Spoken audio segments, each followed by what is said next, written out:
మా latest videos కోసం మా ఈ తెలుగు న్యూస్ ఛానల్ సబ్స్క్రైబ్ చేసి గంట సింబల్ యాక్టివేట్ చేసుకోండి. రాబోయే ఆగస్టు 28వ తేదీన మనందరికీ ఎంతో పవిత్రమైన మరియు విశేషమైన దినం రాబోతోంది.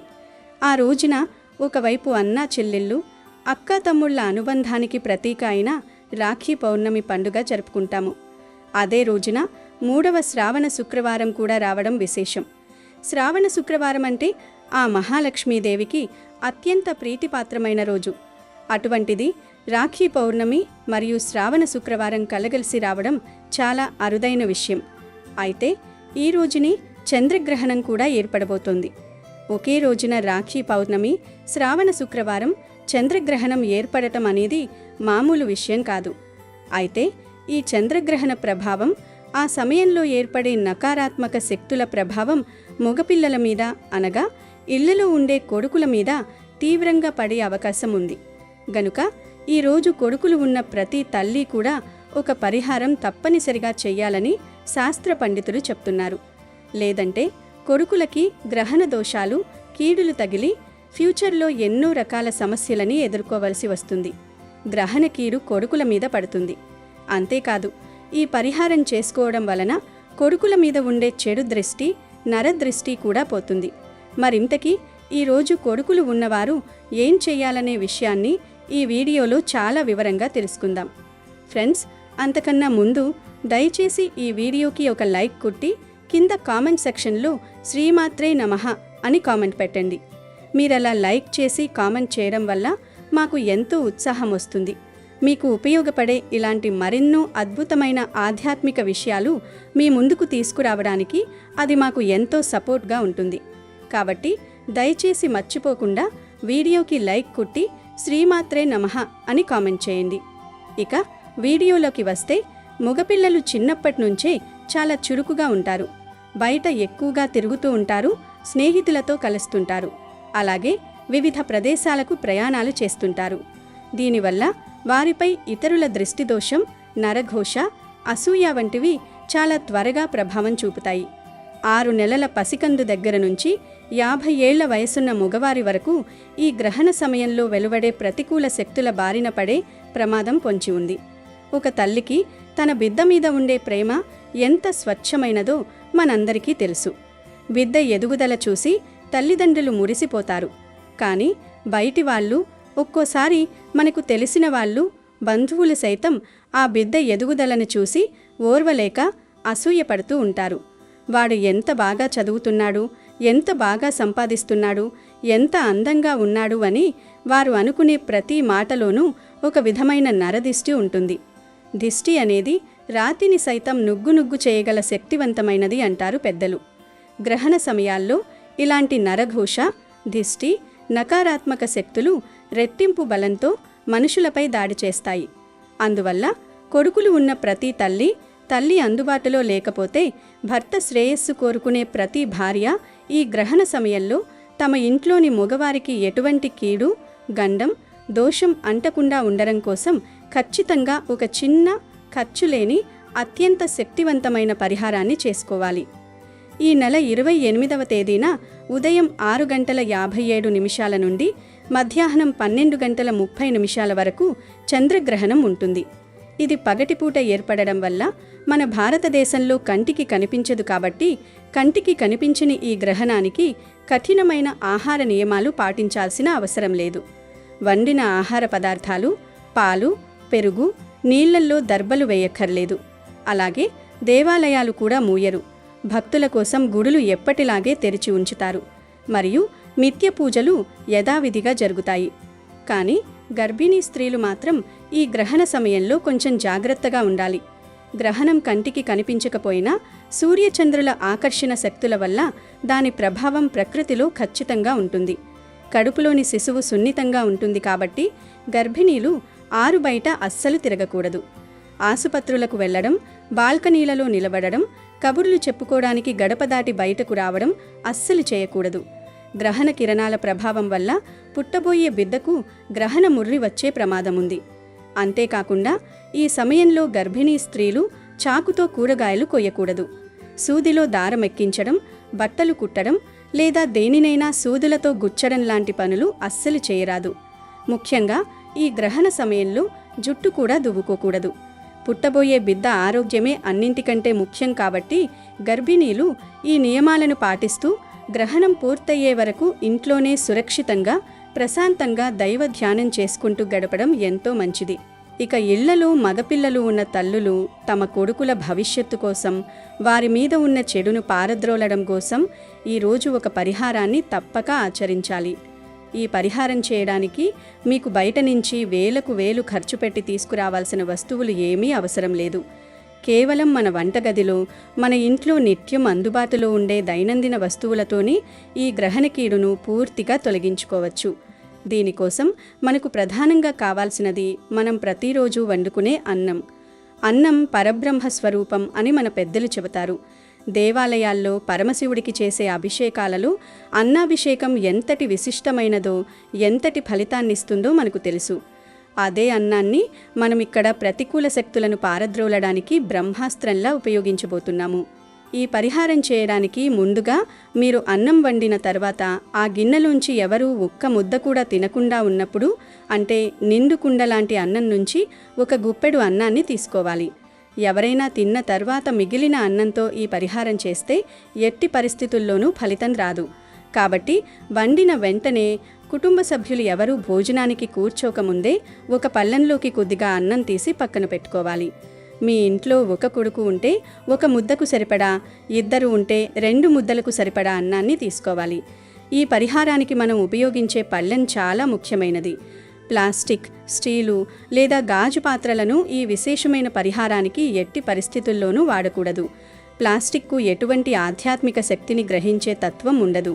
స్టీలులో ఇనుము కలిసి ఉంటుంది కాబట్టి అది శని భగవానుడికి, ప్రతికూల శక్తులకు ప్రతీకగా మారుతుంది. అందువలన ఈ పరిహారం కోసం ఖచ్చితంగా రాగి లేదా ఇత్తడి పళ్ళెం మాత్రమే ఉపయోగించాలి. రాగి మరియు ఇత్తడి లోహాలకు దైవిక శక్తులను ఆకర్షించే గుణం, ప్రతికూల శక్తులను వికర్షించే శక్తి అపారంగా ఉంటాయి. మన ప్రాచీన కాలం నుంచి దేవాలయాల్లో, పూజా మందిరాల్లో దేవుడి విగ్రహాలు, పాత్రలు రాగి లేదా ఇత్తడితోనే ఎందుకు చేస్తారో దీన్ని బట్టే మనం అర్థం చేసుకోవచ్చు.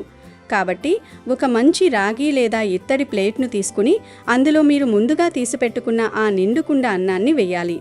ఇప్పుడు ఆ అన్నంలోకి ఎర్రటి కుంకుమను కలుపుకోవాలి. ఎరుపు రంగు నకారాత్మక శక్తులను దరిచేరనీయకుండా అడ్డుకునే ఒక కవచం లాంటిది. అన్నంలో ఎక్కడా కూడా తెలుపు రంగు కనపడకుండా కుంకుమను తగిన మోతాదులో వేసి మీ చేతులతో చక్కగా కలుపుతూ ఆ అన్నాన్ని ఒక ఎర్రటి ముద్దగా తయారు చేసుకోవాలి. ఈ ఎర్రటి అన్నం ముద్ద మీ బిడ్డపై పడిన ఎవరి చెడుచూపునైనా, ఎవరి నరఘోషనైనా, ఎవరైనా పనిగట్టుకుని చేయించిన ప్రయోగాలనైనా సరే, గ్రహణ దోషాలనైనా, కీడునైనా సరే ఇట్టే లాగేసుకునే అద్భుతమైన శక్తిని కలిగి ఉంటుంది. ఆ ఎర్రటి అన్నం ముద్దను ఆ రాగి లేదా ఇత్తడి పళ్ళెం మధ్యలో మీ బిడ్డకు అంతా మంచి జరగాలనే సంకల్పంతో ఉంచాలి. తర్వాత ఆ అన్నం ముద్దపైన ఒక స్పూను రాళ్ల ఉప్పును వేయాలి. రాళ్ల ఉప్పు లేదా కల్లుప్పు సముద్ర గర్భం నుంచి పుడుతుంది. సముద్రుడు లక్ష్మీదేవికి తండ్రి. రాళ్ల ఉప్పులో సహజంగానే మన చుట్టూ ఉన్న గాలిలోని, వాతావరణంలోని నెగటివ్ ఎనర్జీని పీల్చుకుని అద్భుతమైన గుణం ఉంటుంది. పూర్వకాలం నుంచి చిన్నపిల్లలకి దిష్టి తీయాలంటే ముందుగా గుర్తొచ్చేని ఈ కల్లుప్పే. ఆ ఉప్పును ఆ ఎర్రటి అన్నం ముద్దపైన వేసిన తర్వాత దానిపైన ఒక స్పూను నల్ల ఆవాలు వేయాలి. నల్ల ఆవాలు అనేవి చిన్నవి అయినా వాటికి గ్రహదోషాలను, ముఖ్యంగా ఈ గ్రహణ సమయంలో పుట్టుకొచ్చే దుష్టశక్తులను బంధించి నాశనం చేసే శక్తి చాలా ఎక్కువ. ఆవాలు వేసిన తర్వాత 2 నిండుగా ఉన్న ఎండుమిరపకాయలు మరియు మీ కొడుకు తల నుంచి తీసిన 2 వెంట్రుకలు వేయాలి. ఎవరైనా కళ్ళు కుట్టి, కడుపు మండి, ఈర్ష్యతో మీ బిడ్డను చూసినప్పుడు ఆ చూపుల నుంచి వెలువడే విషపూరితమైన దృష్టిని విరగ్గొట్టడానికి ఎండుమిరపకాయలు అత్యుత్తమమైనవి. ఎండుమిరపకాయల్లో ఉండే ఘాటు, వాటిలో దాగి ఉన్న అగ్నితత్వం నరదిష్టిని సమూలంగా దహించి వేస్తుంది. దిష్టి బాగా తగిలినప్పుడు ఎండుమిరపకాయలతో దిష్టి తీసి నిప్పుల్లో వేస్తే అవి ఘాటు కూడా ఇవ్వవు అంటారు మన పెద్దలు. దానికి కారణం ఆ మిరపకాయలు ఆ చెడునంతా తమలోకి లాగేసుకోవడమే. అలాంటి 2 మంచి ఎండుమిరపకాయలను తొడిమలతో సహా తీసుకుని ఆ అన్నం ముద్దపైన ఉంచాలి. తర్వాత ఎవరికైతే మీరు దిష్టి తీస్తున్నారో ఆ కొడుకు లేదా భర్త తల నుంచి రాలిన లేదా జాగ్రత్తగా కత్తిరించిన 2 వెంట్రుకలను తీసుకుని ఆ పళ్ళెంలో వెయ్యాలి. ఇక్కడ వెంట్రుకలు ఎందుకు వాడాలి అనేది మీరు చాలా జాగ్రత్తగా అర్థం చేసుకోవాలి.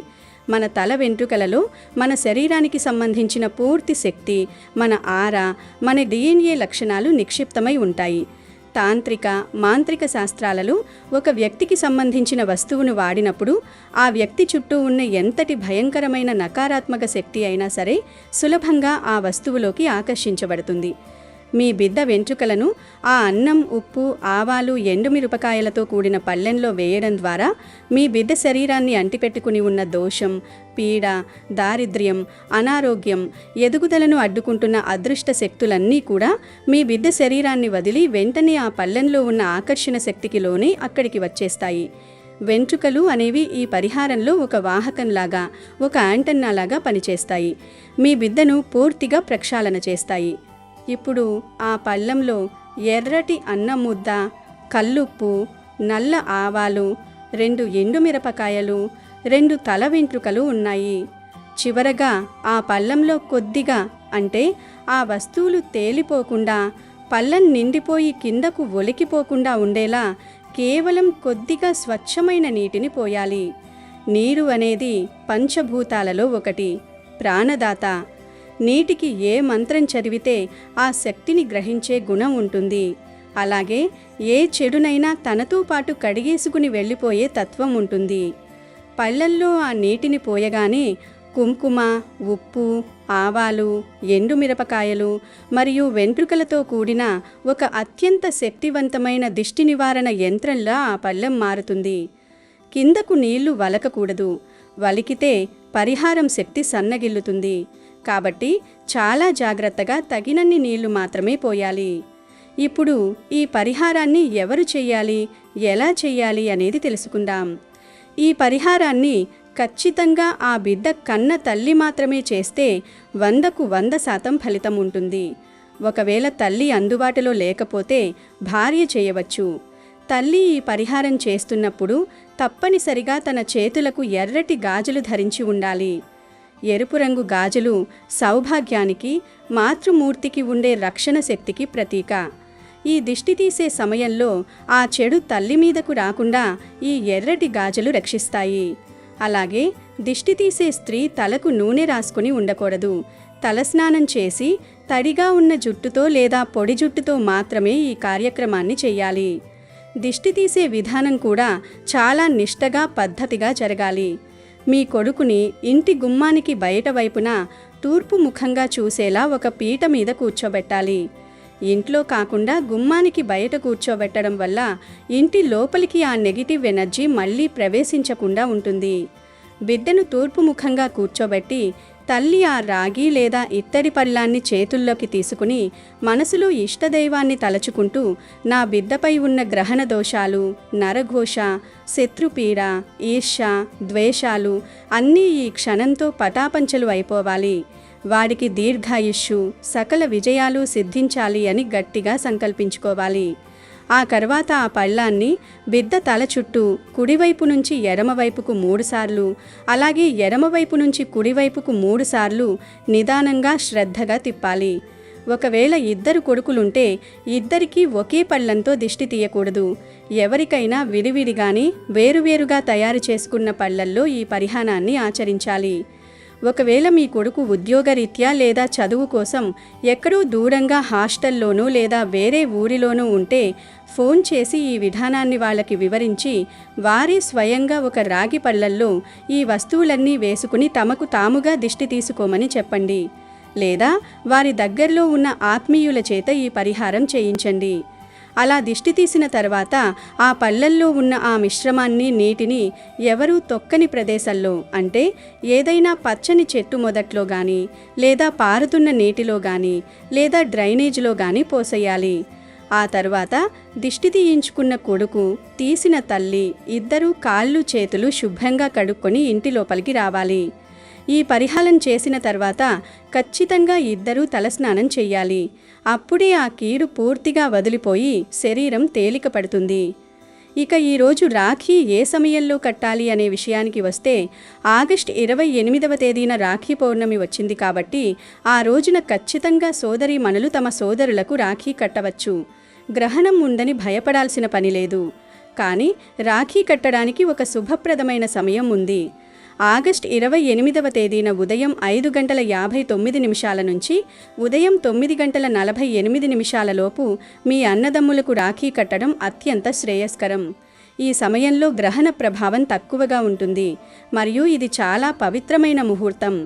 రాఖీ కట్టేటప్పుడు కూడా సోదరులను తూర్పు లేదా ఉత్తర దిశగా అభిముఖంగా కూర్చోబెట్టి నుదుటన తిలకం దిద్ది రాఖీ కట్టి వారి ఆశీర్వాదం తీసుకోవాలి. అటు ఇటుగా ఉదయం 10 గంటలలోపు రాఖీ కట్టుకోవడం మంచిది. ఇక మనం చెప్పుకున్న ఈ గ్రహణ దోష నివారణ మరియు దిష్టి నివారణ పరిహారాన్ని ఎప్పుడు చేయాలంటే ఆగస్టు 28వ తేదీ సాయంత్రం వేళ, అంటే సూర్యాస్తమయం అవుతున్న సంధ్యా సమయం, సాయంత్రం 4 గంటల దగ్గర నుంచి రాత్రి 12 గంటల లోపు ఏ సమయంలోనైనా చేయవచ్చు. చీకటి పడిన తర్వాత ఈ పరిహారం చేయడం వల్ల ఫలితం మరింత అద్భుతంగా ఉంటుంది. ఎందుకంటే అదృశ్య నకారాత్మక శక్తులు చీకటిలోనే ఎక్కువగా సంచరిస్తూ ఉంటాయి. ఆ సమయంలో ఈ పరిహారం చేస్తే వాటిని సమూలంగా నాశనం చేసినట్లు అవుతుంది. ఉదయం లేదా మధ్యాహ్నం కంటే సాయంత్రం 4 నుంచి రాత్రి 12 గంటల మధ్య ఈ పరిహారం చేయడం అత్యంత ఫలప్రదం. ఈ ఒక్క చిన్న పరిహారం, ఆ ఒక్క ముద్ద అన్నం మీ బిడ్డల జీవితంలో ఎన్నో అద్భుతాలను సృష్టిస్తుంది. ఎప్పుడూ నీరసంగా ఉంటూ, పనులు వాయిదా వేస్తూ, చెడు అలవాట్లకు బానిసలై, స్నేహితుల మాయలో పడి దారి తప్పుతున్న మగపిల్లల్లో ఈ పరిహారం తర్వాత ఊహించని మార్పు కనిపిస్తుంది.